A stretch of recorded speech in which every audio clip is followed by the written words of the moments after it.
10 najboljših vrtnic. Katere vrtnice so najboljše? Po mojem okusu tiste, ki so lepe in tudi, ki so zelo zdrave. Torej, kar se tiče zdravja, je zdravje del genetike. Se pravi, ko kupimo vrtnico v prodajalni, ne moremo vedeti, ali je zdrava ali ni zdrava. Ker ko se prodaja, je vse lepo in v najlepšem možnem videzu. Se pravi, zdravje je stvar sorte, sorta je pa pri rastlinah isti pojem kot pasma pri psih. Se pravi, vrtnice ne kupuje po barvi, ampak po sortnih imenih. Še danes pride marsikdo v trgovino po Lili Marlen. Torej, tisti, ki leta 2020 kupuje Lili Marlen, je 50 let za časom.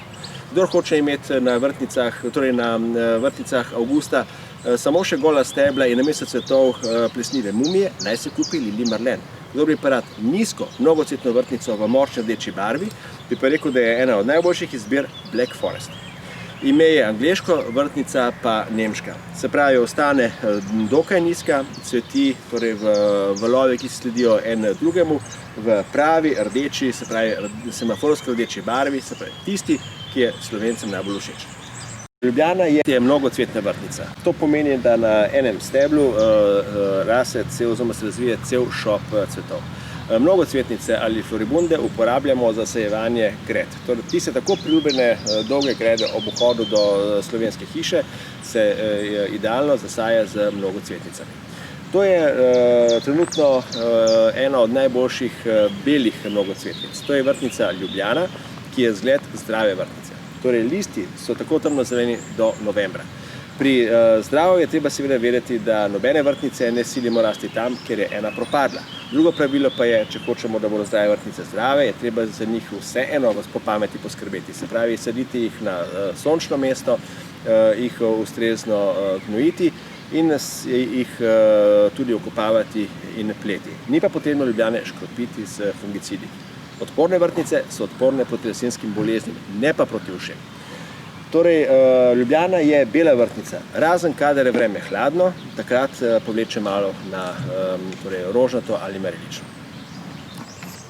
Kaj pa rumene mnogocvetne vrtnice? Trenutno je ena najboljših gotovo Lian Folie.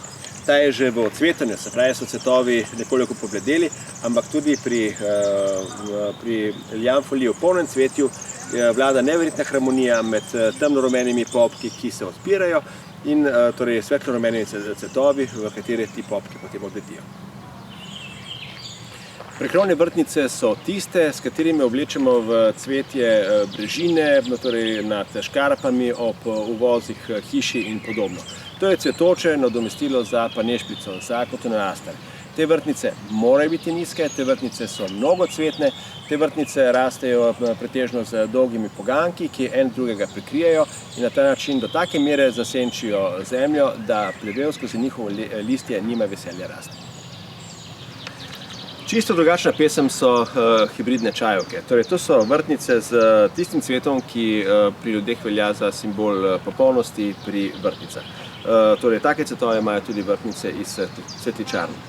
Pri čajovkah je treba imeti malo drugačne pričakovanja kot pri mnogocvetnicah. Torej, masovni učinek ni v vrtovih nikoli takšen kot pri floribundah, so pa posamezni cvetovi toliko lepši. Redko, da katera čajovka zacveti tako bogato kot tale Grande Amore. In če kdo premišljuje o teh najžlahtnejših vrtnicah, in to v barvi, ki je Slovencem najljubša, se pravi v rdeči, naj si to sortno ime gotovo zapomni. Drugače pa nobena čajovka ne more biti tako zdrava, kot so lahko zdrave floribunde, zato ker je pač tako zelo lepa. Tole je čajovka z nekoliko drugačnim cvetom, se pravi s takšnim, ki spominja na stare vrtnice, seveda po obliki, ne po velikosti, ker je neprimerno večji. Torej, take vrtnice z eno besedo imenujemo retro vrtnice. In tule imamo pred seboj Traviato, se pravi vrtnico francoskega porekla z čudovitim listjem, s čvrstim zdravjem, ki je neprimerno uporabnejša na vrtovih od tako zvanih angleških vrtnic, ki so najlepše na fotografijah. Kdor želi izraziti priznanje slovenskemu znanju, slovenski odločenosti in vztrajnosti, naj si na vrt posadi Prešerna, prvo slovensko mednarodno registrirano vrtnico. To je rožni grm, se pravi vrtnica, ki cveti že pri prvem floru približno na metru ali pa 1,20 m višine in potem avgusta zraste še nekoliko višja.